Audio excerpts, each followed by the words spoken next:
Welcome back na naman dito sa akin channel. Panibagong araw, panibagong video na naman tayo ngayon. May ibabahagi na naman ako sa inyo ngayon na ritual.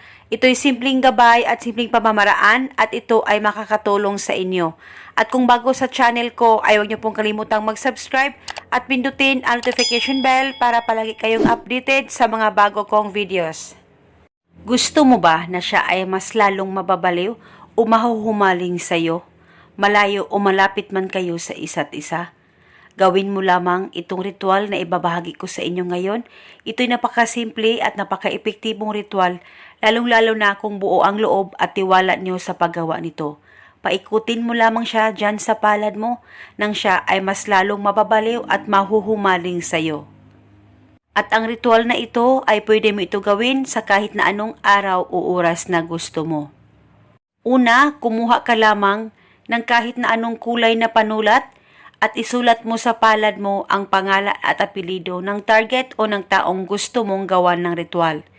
Isulat mo lamang ang kanyang pangalan at apelido ng 3 beses. At pagkatapos mo nang masulat ito, kumuha ka lamang ng isang butil na bawang, pwedeng balatan at pwedeng hindi balatan. At pagkatapos, ilagay mo lamang itong isang butil na bawang dyan sa palad mo na may pangalan niya na nakasulat. At pagkatapos nito, hawakan mo ang isang butil na bawang at iikot-ikot mo dyan sa palad mo na may pangalan niya at sabay mo banggitin, ikaw ay mas lalong mababaliw at mahuhumaling sa akin. Banggitin mo lamang ito ng paulit-ulit kahit ilang beses at iikot-ikot mo lamang ang bawang dyan sa palad mo na may pangalan niya. At pagkatapos nito, ay itago mo na itong isang butil na bawang. Pwede mo ito ilagay sa unan mo sa tuwing ikaw ay matutulog.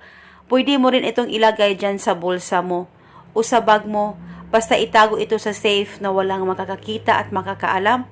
At pwede mo ulitin ang ritual kinabukasan at pwede mo itong ulit-ulitin araw-araw sa kahit na anong oras na gusto mo. At huwag niyo pong burahin ang nakasulat dyan sa palad mo. Hayaan mo lang ito na mabura ito ng kusa. At pwede mo naman itong gawin bago ka matulog o di kaya pagkagising mo sa umaga.